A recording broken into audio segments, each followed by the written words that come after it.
नमस्कार मित्रमैत्रिणींनो, आज आपण बनवणार आहे बाहेरून कुरकुरीत आतून पोकळ साबुदाण्याचे वडे। साबुदाणे तर आवडतात, पण हे घरामध्ये बनवायचं म्हटलं की आपण टाळतो, कारण वडा तेलात टाकल्याबरोबर फुटतो, तेल पितो आणि तितकाच तो चविष्ट लागत नाही।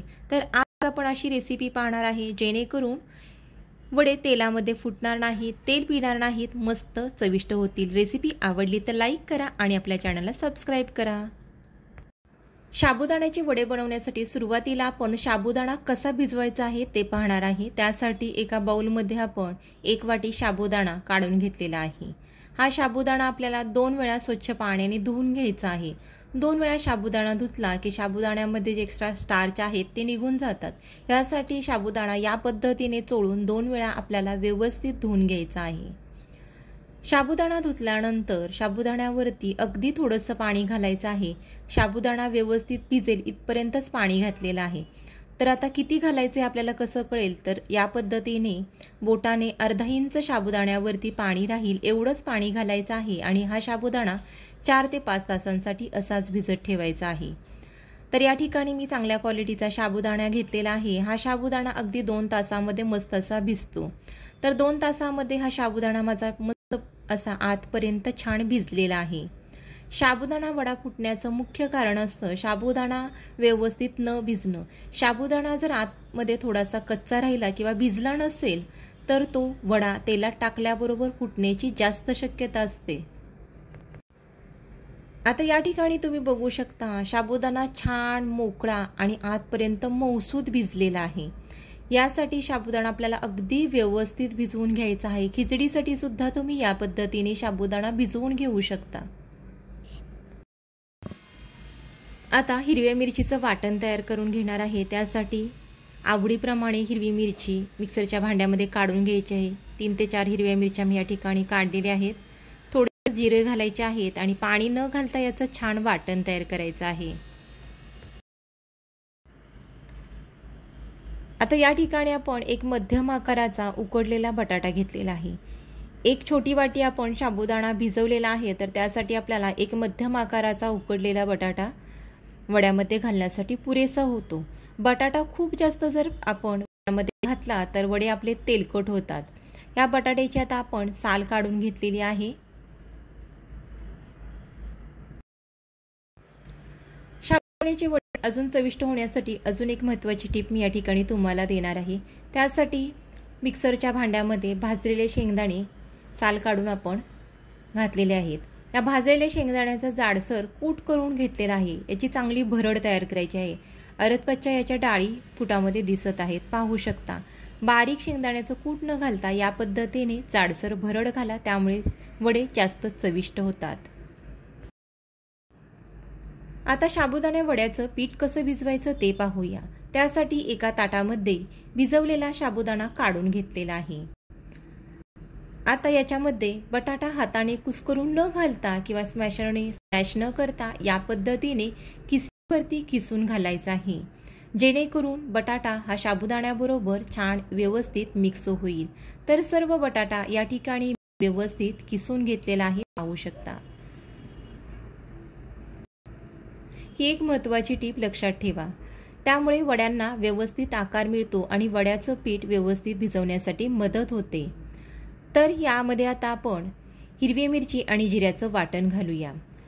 तुम्हाला जास्त तिखट वडे बनवायचे असतील तर तुम्ही थोडी जास्त प्रमाणात हिरवी मिरची वापरू शकता किंवा हिरव्या मिरच्याऐवजी तुम्ही लाल मिरची पावडर सुद्धा वापरू शकता। आता चवीप्रमाणे मीठ घालायचं आहे। भाजलेल्या शेंगदाण्याचं जाडसर कूट घालायचं आहे। तुमच्याकडे तयार जाडसर शेंगदाण्याचं कूट असेल तर ते सुद्धा तुम्ही वापरू शकता। आता अगदी मी साखर घालणार आहे। साखर घातल्यामुळे वडे बिलकुल तेलकट होत नाहीत। हा एक महत्त्वाचा आणि सिक्रेट पदार्थ आहे, ज्यामुळे वडे बिलकुल तेलकट होत नाहीत। तर या पद्धतीने हाताने व्यवस्थित पीठ मळून घ्यायचं आहे। बरेच जण काय करतात, हा भिजवलेला साबुदाणा मिक्सरला सुद्धा लावून घेतात, त्यामुळे वडे अगदी चिवट होतात आणि तेलकट होतात। असं न करता या पद्धतीने आपण बटाट्यामध्ये साबुदाणा व्यवस्थित मळून घ्यायचा आहे आणि बिलकुल याच्यामध्ये पाण्याचा वापर करायचा नाही। मस्त असा याचा घट्टसर गोळा तयार होतो। साबुदाणा वडा बनवण्यासाठी पीठ छान मळून तयार झालेलं आहे। हे मी एका बाउलमध्ये आता काढून घेतलेलं आहे। पाहू शकता। आता लगेचच याचे आपल्याला वडे तयार करायला घ्यायचे आहेत। वाटीमध्ये अगदी थोडंसं तेल घ्यायचं आहे। हाताला पीठ चिकटू नये यासाठी हाताला थोडंसं तेल लावायचं आहे किंवा तूप लावून घेऊ शकता तुम्ही।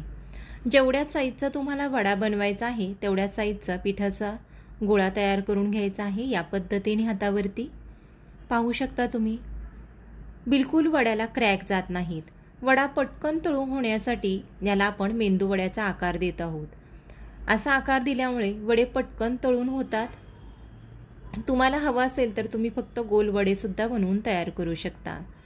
तर याच पद्धतीने मी थोडेसे वडे तयार करून घेते। पिठाला जर क्रॅक जात असतील तर बटाट्याचं प्रमाण थोडं कमी झालेलं आहे असं ओळखायचं आणि थोडासा उकडलेला बटाटा जर शिल्लक असेल तर तो तुम्ही किसून याच्यामध्ये ॲड करू शकता। दुसरा सुद्धा वडा आपला या पद्धतीने तयार झालेला आहे। बिलकुल पिठाला क्रॅक गेलेले नाहीत। तर याच पद्धतीने अजून थोडे वडे मी तयार करून घेते आणि हे वडे आपल्याला तेलामध्ये तळून घ्यायचे आहेत। साबुदाण्याचे वडे तळण्यासाठी गॅसवरती तेल गरम करून घेतलेलं आहे। तेल मध्यम गरम झालं की याच्यामध्ये आपल्याला वडे सोडायचे आहेत।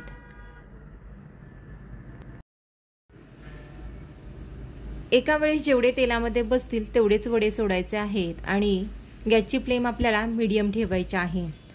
हाय फ्लेमवर जर वडे आपण तळले तर वडे वरून तर तळले जातील आणि आतून कच्चे राहतील। यासाठी तळताना मीडियम फ्लेमवरती तळायचे आहेत। लो फ्लेमवर जर आपण हा वडा तळला तर वडा जास्त तेलकट होतो। यासाठी आपल्याला जर कुरकुरीत आणि कमी तेलकट वडे हवे असतील तर आपल्याला हे मीडियम फ्लेमवरती छान एकसारखे हलवत तळून घ्यायचे आहेत। वडे जसे तळले जातील तसा वड्यांना छान सोनेरी रंग येऊ लागतो आणि तेलाचे बुडबुडे सुद्धा कमी होतात।